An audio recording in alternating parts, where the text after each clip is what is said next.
This morning, the Wall Street Journal reports Apple is negotiating with major cable TV companies to let consumers use an Apple device in place of their cable box. CNET editor-at-large Brian Cooley is with us this morning. Brian, good morning. Good morning. Brian, what exactly is Apple trying to do here, and is it really a game changer?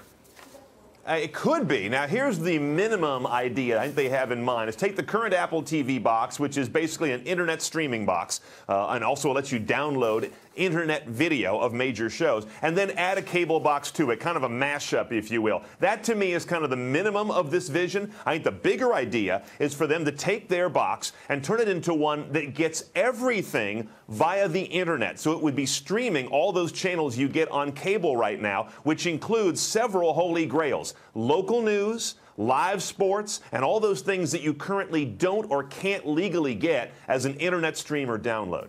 So does it mean, though, Brian, that we have to buy another box for hundreds of dollars? Yeah, Gail, this would definitely be another device. The current Apple TV box just doesn't go there. It doesn't go into this new vision. But the idea is to change pricing on a couple of levels. First, as you mentioned, we'd have to buy a new box. Pricing, who knows how much it would be. The current Apple TV box is $100. Then the a la carte pricing of channels would be a big part of this vision. Right now, we all buy a big bundle of cable, as you know. A lot of channels that consumers always grouse they don't watch. Of course, the ones they don't watch subsidize the ones that they do watch. Apple would like to, I'm pretty certain, break it up so you'd have more control over buying the channels you want and not have to buy this huge array of them the way we do today. But that may take a few years to iterate into. Is Apple following the same playbook here, Brian, that it did with the mobile phone industry, convincing existing service providers to marry their apps, with Apple's formats?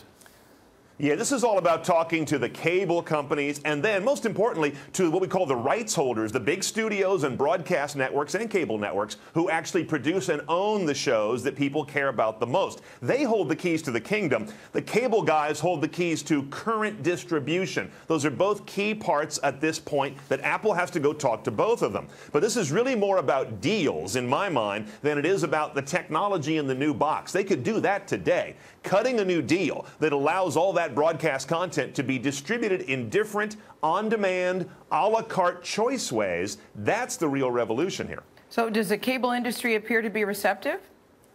Well, we know that according to these reports, Apple's been talking to the usual suspects, the big cable guys. Realize, Gail, how much is at stake here. Billions of dollars, literally, in current revenue is at stake in the current model. That's not going to be tipped very easily. So I expect when and if this box arrives. Oh, and by the way, it should also be a technology built into this rumored new Apple television, not just into an add-on box, that I think it's going to be coming in some degree of stages. But the ultimate goal is totally streaming. Brian Cooley, thanks.